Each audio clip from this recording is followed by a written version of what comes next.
बाकी home bakers का मैं नहीं जानती, लेकिन मेरे जो केक होते हैं वो फ्रॉम स्क्रैच स्पॉन्ज बनता है केक का। मैं कोई भी तरह का बाज़ार का प्रीमिक्स काम में नहीं लेती हूँ। मेरी अपनी रेसिपीज़ हैं केक के स्पॉन्ज की, वही काम में लेती हूँ। बेस्ट क्वालिटी का whipping cream, best quality raw material. Chocolate cake के लिए मैं कोको पाउडर भी प्रीमियम क्वालिटी का लेती हूँ, जो बहुत कम होम बेकर लेते हैं क्योंकि ये महंगा होता है। लेकिन मेरा ये मानना है कि जो लोग बेस्ट चाहते हैं उनको बेस्ट देना ही चाहिए। रसमलाई केक के लिए रसमलाई मैं घर पे ही बनाती हूँ, भले आधा किलो का ऑर्डर होगा लेकिन रसमलाई घर पे ही बनेगी। तो मैं इन चीज़ों का ध्यान रखती हूँ। फिर भी पता नहीं क्यों कुछ लोगों को लगता है कि मैं अपने केक महंगे देती हूँ। खैर, उनकी अपनी सोच है। चलिए आज मैंगो केक आपको बताऊँगी फ्रॉम स्क्रैच कैसे बनाना है। नमस्कार मित्रों, सो स्वीट किचन में एक बार फिर से आपका हार्दिक स्वागत है।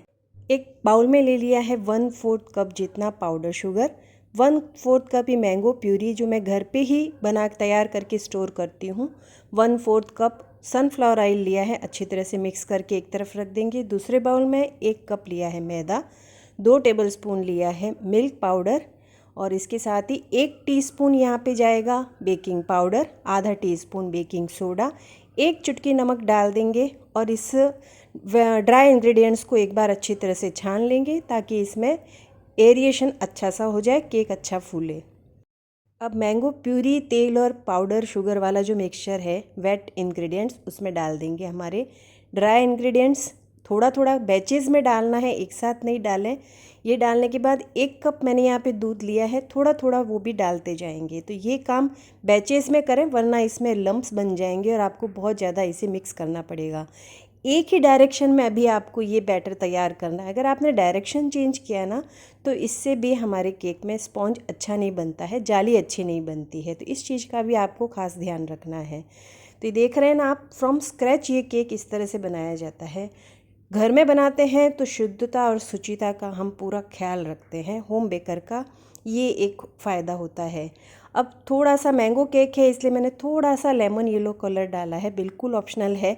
कलर भी मैं फूड जेल कलर काम में लेती हूँ, बेस्ट क्वालिटी के। अब इसमें डालना है 1 टीस्पून जितना विनेगर। आप यहाँ नींबू का रस अगर डाल रहे हैं तो वो 1.5 टीस्पून डालें। और ये बैटर हमारा एकदम तैयार है। तो इसकी कंसिस्टेंसी ऐसी होनी चाहिए, इसे रिबन कंसिस्टेंसी कहते हैं। वो कैसे मैं दिखाती हूँ। 6 इंच के केक टिन को मैंने बटर पेपर लगा के ग्रीस कर लिया और ये देखिए ये जो कंसिस्टेंसी बैटर की है ना, इसे बोलते हैं रिबन लाइक कंसिस्टेंसी। ये परफेक्ट होती है। थोड़ा सा टैप करना है इसे और उसके बाद 180 डिग्री पे 25 से 30 मिनट के लिए बेक कर लेना है। केक बेक हो जाए फिर थोड़ा ठंडा होने के बाद पहले थोड़ा साइड में टैप टैप करके और फिर इसे छुड़ा लें। और ये देखिए बढ़िया सा हमारा केक का स्पॉन्ज तैयार हो गया है। एकदम सॉफ्ट स्पॉन्ज बना है, जालीदार बना है। देखिए दिखा देती हूँ आपको, कितना बढ़िया दिख रहा है ना। तो अब इसे ठंडा होने के बाद कट करना है। लेयर्स में कट कर रही हूँ तो ऊपर जो थोड़ा सा डोम आ गया है उसे निकाल देती हूँ। देखिए आप, कितना बढ़िया टेक्सचर आया है, एकदम बढ़िया स्पॉन्ज बना है। केक स्पॉन्ज की एक लेयर रख दी है। मैंगो प्यूरी में थोड़ा सा पानी डाल के उसी से मैं इसे गीला कर रही हूँ। मैं यहाँ शुगर सिरप काम में नहीं ले रही। इस तरह से मैंगो का फ्लेवर बहुत अच्छा आएगा। व्हिपिंग क्रीम थोड़ी सी अप्लाई करनी, कम से कम हम होम बेकर व्हिपिंग क्रीम काम में लेते हैं। आपने देखा होगा बाज़ार में जो मिलता है उसमें क्रीम ही ज़्यादा होती है, केक कम होता है। बीच में डाल रही हूँ फ्रेश मैंगो के चंक्स। तो आपको बेकरी के केक में ये चीज़ नहीं मिलेगी, वो लोग मैंगो क्रश काम में लेते हैं। तो ये फ़र्क है होम बेकर का और बेकरी का। ये नहीं कहती कि सारी बेकरी के ख़राब ही होते हैं केक, लेकिन फिर भी होम बेकर जो हैं वो ये सोच के बनाएंगे कि अगर हम हमारे बच्चे को खिला रहे हैं तो कैसी चीज़ खिलाएंगे, ये सोच के हम होम बेकर केक तैयार करते हैं। बेस्ट क्वालिटी प्रोडक्ट्स होते हैं, बेस्ट बनाते हैं हम, तो थोड़ा तो रेट बेकरी से ज़्यादा होने ही वाला है। फिर भी अगर आपको ज़्यादा लगता है तो बेकरी में भी ले सकते हैं, कोई दिक्कत नहीं है। और ये देखिए केक मेरा क्रम कोट होके तैयार हो गया। इसे फ्रिज में रख दिया 1 घंटे के लिए। क्रम कोटिंग करने के बाद कम से कम 1 घंटा केक को फ्रिज में रखना ज़रूरी है, तभी वो अच्छे से सेट होता है। और उसके बाद इसे फिनिश करना है। फिनिशिंग अच्छी सी देनी है तो बिल्कुल थोड़ा थोड़ा क्रीम लगा के फिर इस तरह का कोम मिलता है, उससे मैं इसे डिज़ाइन दे रही हूँ। डिज़ाइन जैसी क्लाइंट चाहते हैं वैसी डिज़ाइन हम तैयार करते हैं। कुछ लोग देते हैं डिज़ाइन, कुछ लोग हमें बोलते हैं कि हम अपने हिसाब से बनाएं। अब ये मैंगो प्यूरी मैंने फिर से ले ली है और वो इस पर मैं डाल रही हूँ ऊपर बहुत ही सुंदर ये केक बना था और बहुत ही अच्छा लगा था। क्लाइंट को बहुत पसंद आया था क्योंकि सारा ओरिजिनल फ्लेवर था जो आपको बेकरी के केक में नहीं मिलेगा। कुछ होम बेकर्स भी हैं, वो बेकरी स्टाइल बनाते हैं, सस्ता बनाते हैं। वो कैसे बनाते हैं वो तो भगवान ही जानता है या वो खुद जानते हैं।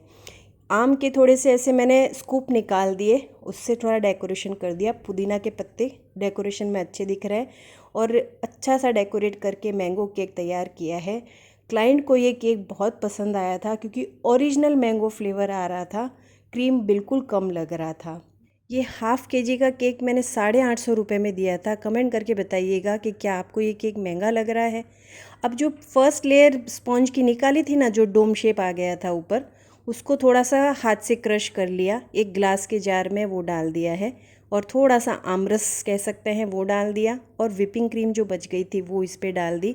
होम बेकर्स के लिए टिप है, इस तरह से बच जाता है अगर आपका कुछ भी मटेरियल केक का, तो इस तरह से उसे एक छोटे से कप में तैयार करके आप क्लाइंट को साथ में एज अ गिफ्ट भी दे सकते हैं। तो ये अच्छा भी लगता है और हमारी चीज़ भी पूरी काम में आ जाती है।